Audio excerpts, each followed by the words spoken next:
How did learning Morse code actually save you? My grandfather was one of those men you don't question. Cold War era, ex-radio operator, the type of person who still checks doors twice for no reason.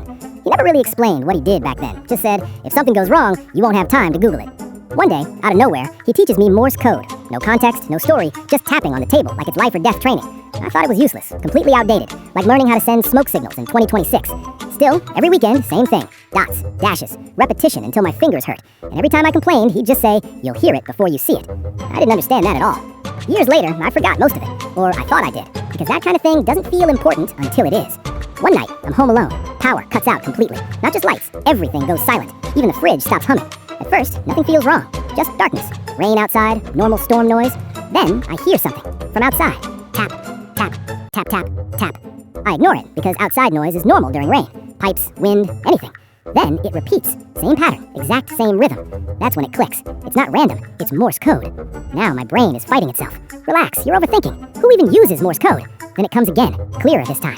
Tap, tap, tap, pause, tap, tap, tap. I felt instant chills. Then it changes. The tapping becomes deliberate, like it knows I'm listening now. I move closer to the window slowly, not because I want to, but because I need to confirm it. Outside, near the gate, a man, hitting something metal, not looking around like he's lost, looking around like he's being watched. The tapping continues, desperate. I don't even need to translate it fully. My brain fills it in automatically. Help. Everything shifts immediately. I grab my phone, but before I can even dial, the tapping continues. Faster now, more aggressive. Then a second pattern starts underneath it. Different rhythm, different direction, almost like a reply. Now it's not just a message, it's communication, two-way. And that's when I realize something worse. He's not signaling me, he's signaling someone else. I step back from the window instantly, but it's too late, because from the darkness behind the trees, another light turns on, and it moves, slowly, toward him. The man at the gate stops tapping immediately, like he just made a mistake.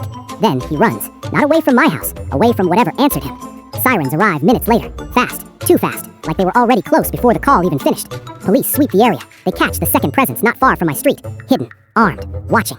Later that night, one of the officers asks, how did you even know to call this in? I pause, because explaining it sounds insane. Deep down, I knew it was that useless thing from my grandfather that saved the day.